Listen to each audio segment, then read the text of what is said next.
Olá, meus lindos, tudo bem com vocês? Sou o Júnior Favarão e hoje nós vamos falar de Isaías 59, 60 a 61, a vingança do Senhor.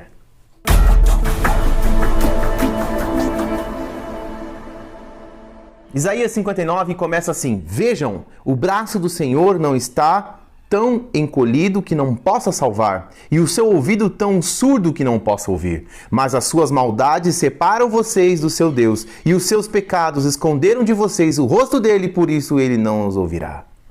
No 58 tem um questionamento: por que jejuamos, dizem, e não ouviste? Por que nos humilhamos e não reparaste? Esse questionamento é por que fazem e Deus não ouve. No 59, Deus diz que ouve sim, mas os nossos pecados que nos separam dele. Como mostra lá em Gênesis 3:8, desde o começo.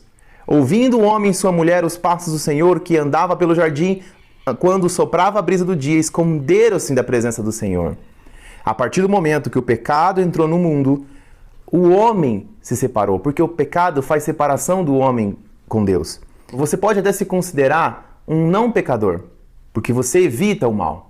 Mas todos nós somos pecadores. Como diz lá em Romanos 3:23, pois todos pecaram e estão destituídos da glória de Deus. Então, meus lindos, aqui mostra o quão grave é o pecado e que todos nós, infelizmente, estamos sujeitos a isso, à separação de Deus. A partir do momento que o pecado entrou no mundo, a gente começou a morrer e não mais viver. Não era plano de Deus que isso acontecesse, mas era plano de Deus resgatar a conexão da terra com o céu. E aí no versículo 3 diz assim, de Isaías 59, pois as suas mãos estão manchadas de sangue e os seus dedos de culpa, os seus lábios falam mentiras e a sua língua murmura palavras ímpias. Esse recado, mais uma vez, é para nós. Aqui é a resposta justamente do verso anterior, porque os pecados, eles nos separam, o pecado desde o homicídio até a mentira, todos os pecados nos afastam de Deus. E se a gente for lá para o 20, versículo 20, diz assim, Isaías 59, 20, o Redentor virá a Sião, aos que em Jacó se arrependeram dos seus pecados, declara o Senhor. Olha que interessante. Existe o pecado, vimos em Romanos que nascemos hoje com o pecado, todos estão sujeitos a isso. Diz inclusive que o pecado nos separa de Deus, então o que eu devo fazer? Se nós já nascemos pecadores e os pecados nos separam de Deus, então naturalmente a gente vive afastado, vive se distanciando de Deus justamente pelos nossos pecados. Mas aí aqui tem um ponto muito interessante. Arrependa dos seus pecados para que eu consiga me comunicar com você. Tá bom, mas o que é pecado? Pecado, lá em João, diz que é a transgressão da lei. João 3:4 diz assim, todo aquele que pratica o pecado transgride a lei. De fato, o pecado é a transgressão da lei. Isso é muito interessante porque nós temos que entender o que é pecado, que nos afasta de Deus, mas também precisamos entender o que nos salva, o que nos leva até Deus. Evidentemente, é pedirmos perdão pelos nossos pecados e Deus nos perdoar. Mas o que nos salva? Somos salvos pela lei? Claro que não. Aqui em Isaías está dizendo que somos salvos pela justiça de Deus, pela graça. Como diz também em Romanos 3:21, diz assim, mas agora se manifestou uma justiça que provém de Deus, independente da lei, da qual testemunham a lei e os profetas. Olha só que interessante, é a justiça de Deus que nos salva. Só que os mandamentos, a lei, elas são testemunha do caráter de Deus. E nós, como mensageiros de Deus, de Cristo, temos que testemunhar, temos que levar à frente, levar adiante o caráter de Deus. E se o caráter de Deus é a lei, precisamos exercer o caráter de Deus. Então precisamos exercer a lei. Lá em Coríntios 5:10 diz assim, pois todos nós devemos comparecer perante o tribunal de justiça para que cada um receba de acordo com as obras praticadas por meio do corpo, que sejam boas, quer sejam más. Olha, nós somos salvos pela graça, pela justiça de Deus, acabamos de ver, mas seremos julgados pelas obras. E aí também a gente sabe que as obras, a fé sem as obras são mortas, porque se eu acredito, mas não exercito, e a obra é o exercício da lei, é o exercício da fé, evidentemente eu sou morto naquilo que acredito. É como você acreditar que você precisa malhar para conseguir ter uma boa forma. Você tem fé nisso, só que você não exercita, com certeza o resultado não vai vir. Não basta crer, precisa exercitar. Lá em Tito, ele confirma esse conceito com muita clareza. Tito 3,7 diz assim: Ele o fez a fim de que, justificados por sua graça, nos tornemos seus herdeiros, tendo a esperança da vida eterna. Fiel a essa palavra, e quero que você afirme categoricamente essas coisas, para que os que creem em Deus se empenham na prática de boas obras. Olha só que interessante. Tais coisas são excelentes e úteis para os homens. Aqui está dizendo, somos justificados por sua graça. Ou seja, é a justiça e a graça de Deus que nos salva. Só que nós somos julgados pelas obras. E as obras, ela é exatamente a prática disso. A prática da lei. E aqui em Isaías 60 diz assim: Levante-se, porque chegou a sua luz. A glória do Senhor raia sobre você. Olhe, a escuridão cobre a terra, densas trevas envolvem os povos, mas sobre você raia o Senhor, e sobre você se vê a sua glória. As nações virão à sua luz, e os reis ao fulgor do seu alvorecer. O convite aqui é para que sejamos a luz do mundo. Prover a necessidade da esperança, porque as pessoas necessitam de paz. As pessoas vão e estão passando por muitas dificuldades, mas elas precisam de paz. No versículo 3 mostra que as nações verão a nossa luz, verão a luz do Senhor refletida em nós. Então, a salvação não é para um povo, não é para uma etnia, é para todas as nações. E aqui se refere inclusive a Sião, que é o monte onde onde Jerusalém estava situada. Percebe que aqui se refere a um povo, um convite para o povo ser luz, e não para especificamente uma cidade, mas sim para um povo. Portar essa luz é uma promessa para aqueles que seguem um caminho, porque ele prometeu lá atrás em Abraão, mas aqui a promessa ela não é só apenas para Abraão, mas para o seu povo. Vamos ver essa promessa lá para Abraão. Farei de você um grande povo, e eu o abençoarei. Tornarei famoso o seu nome, e você será uma bênção. Abençoarei os que abençoarem. Amaldiçoarei os que amaldiçoarem, e por meio de você todos os povos da terra serão abençoados. Todos os povos e por meio de você. Essa promessa é para todos nós, para que todos nós sejamos luz para todas as nações. Lindo isso, até porque o templo do Senhor é a casa de oração para todos os povos. Se a gente for lá em Isaías 60, 18, diz assim: Não se ouvirá mais falar de violência em sua terra, nem de ruína e destruição dentro das suas fronteiras.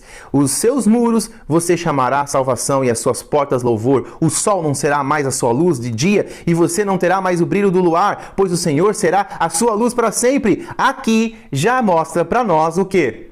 De que nós não precisaremos mais ser luz um dia, porque a luz de Cristo vai reinar plenamente sobre todos nós. Aqui é uma clara e específica menção ao Senhor, a salvação, o céu, a nova Jerusalém, a vida eterna. Lá em Apocalipse 22, 5, diz assim: Não haverá mais noite. Eles não precisarão de luz de candeia, nem da luz do sol, pois o Senhor Deus o iluminará e eles reinarão para todos sempre. Está claro que aqui é uma menção dessa luz, dessa salvação eterna para mim e para você. Seja luz enquanto existe trevas, porque um dia não vai existir trevas e nós refletiremos eternamente a luz do Senhor. E aqui, em Isaías 61, 1, diz assim: O Espírito do Soberano, o Senhor, está sobre mim, porque o Senhor ungiu-me para levar boas notícias aos pobres, enviou-me para cuidar dos que estão com o coração quebrantado, anunciar liberdade aos cativos e libertação das trevas aos prisioneiros. Aqui está se referindo à primeira vinda de Cristo, que a gente viu também em Isaías 11, 42, que são as características do ungido. Esse ungido a gente viu nesses versículos, nesses versos, Isaías 11, 42, a característica específica. Vou ler um para você ver. O Espírito do Senhor, lá em Isaías 11, 2. O Espírito do Senhor repousará sobre ele, e o Espírito que dá sabedoria e entendimento, e o Espírito que traz conselho e poder. Então esse Espírito que está falando aqui é do ungido que viria, de Jesus, Yeshua HaMashiach. É importante a gente entender essa lógica, porque essa lógica, essa ideia e essa profecia aconteceu. E eu acho que é o cumprimento mais bacana de todos. Se você for ver comigo lá em Lucas 4,16 diz assim: ele foi a Nazaré, ele quem? O Messias, onde havia sido criado, e no dia do sábado, no dia que ele costumava ir para a igreja, no dia do Senhor, entrou na sinagoga como era de seu costume e levantou-se para ler. Foi-lhe entregue o livro do profeta Isaías, que a gente acabou de ouvir, a gente acabou de ler. Abriu e encontrou no lugar onde está escrito: o Espírito do Senhor está sobre mim. Então ele leu exatamente o que a gente acabou de ler. E aí ele fechou o livro e disse: hoje se cumpriu a escritura que vocês acabaram de ouvir. Muito interessante isso. Muito interessante, porque a promessa foi de Isaías que um dia aconteceria isso e Jesus cumpriu essa profecia. E se a gente for ali para Isaías, já no 61, no versículo 2, continuar ali, para proclamar o ano da bondade do Senhor e o dia da vingança do nosso Deus, para consolar todos os que andam tristes. Aqui está então se referindo à vinda de Cristo, a primeira, mas depois ele está falando do ano da bondade. O ano da bondade, se você for ver no ano jubileu, que acontecia a cada 50 anos, que era o ano do jubileu, o ano do perdão dos pecados. Mas interessante que sempre existe uma dualidade de promessa, de perdão para o povo naquele momento, mas aqui está se referindo a um perdão, o ano da bondade, o ano que Jesus vai vir nos salvar na sua segunda vinda e vir nos resgatar e nos perdoar dos nossos pecados, o julgamento, e seremos perdoados dos nossos pecados para que a gente viva à luz do Senhor eternamente. Então aqui está claramente dizendo sobre a segunda vinda de Jesus. Mas que história é essa de vingança? Como assim? A vingança de Deus aqui, ela se refere à justiça de Deus, que é executar a verdade. Por quê? Porque a verdade, ela exclui a mentira, e a mentira, ela é a raiz de todo mal. A mentira, ela é pecado, pecado nos afasta do Senhor. Então, executar a justiça em eliminar do meio da verdade a mentira, ela é fazer com que o povo, aquele que seguiu os seus preceitos, aquele que seguiu os caminhos do Senhor, consiga viver plenamente sem intervenção do mal. Então, Deus consegue ser justo eliminando o mal. Por isso que aqui no sentido de sua vingança contra o pecado, e não contra os pecadores, mas sim contra aquilo que nos afasta dele, que é o pecado. E em Romanos 11, cita o seguinte, Romanos 11, 22. Portanto, considere a bondade e a severidade de Deus. Severidade para com aqueles que caíram, mas bondade para com você, desde que permaneça na bondade dele. De outra forma, você também será cortado. Está claro em dizer que considere a bondade e a severidade de Deus. Sim, Deus é severo com as coisas que são más. Ele é severo. Então, para de você, às vezes, ou eu, de ficar achando que Deus ele é um ser que deve executar a sua bondade sempre independente da maldade. Isso é injustiça. A justiça é ele ser bom e executar o que é bom e eliminar o que é ruim no meio das coisas boas. E então considere a bondade e também a severidade dele contra as coisas ruins. E para a gente fechar, eu queria ler o final de Isaías 61, que diz assim: porque assim, lá no versículo 11, porque assim como a terra faz brotar a planta e o jardim faz germinar a semente, assim o soberano, o Senhor, fará nascer a justiça e o louvor diante de todas as nações. Amém, glória ao Senhor. O convite aqui é para que você seja a luz. Aqui ele deixou claro pra gente o que é pecado, o que nos afasta do Senhor, que a vingança do Senhor é contra o pecado, para que ele exerça a justiça de eliminar o que é bom do ruim, para vir resgatar você, o santo, aquele que guarda os mandamentos de Deus e tenha fé em Jesus. Apocalipse 14, 13. Amigo, esse é o convite. Seja luz enquanto existe trevas, para que um dia, quando ele vier, ele venha reconhecer as obras que você fez, porque você vai ser julgado pelas suas obras. E ele vai olhar e falar: você, Júnior Favarão, você, Monique, você, José, você, João, conheço você, você vivia fazendo as coisas que me agradam, as coisas que agradam ao próximo. É você mesmo. Eu lembro de você, eu lembro você pelo seu nome. Vem, meu amigo, porque eu conheço as suas obras. Agora, não quero ser aquele grupo que ele vai olhar e falar: não te conheço. Mas, Senhor, eu sempre estive aqui. Eu não te conheço. Em que grupo você quer estar? Seja a luz do mundo. Para as trevas, leve a paz.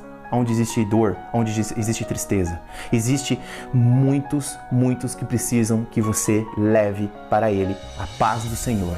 No mundo vai ter muitas aflições, mas tem de bom ânimo, que ele venceu o mundo para nós. Então, amigo, vamos em frente.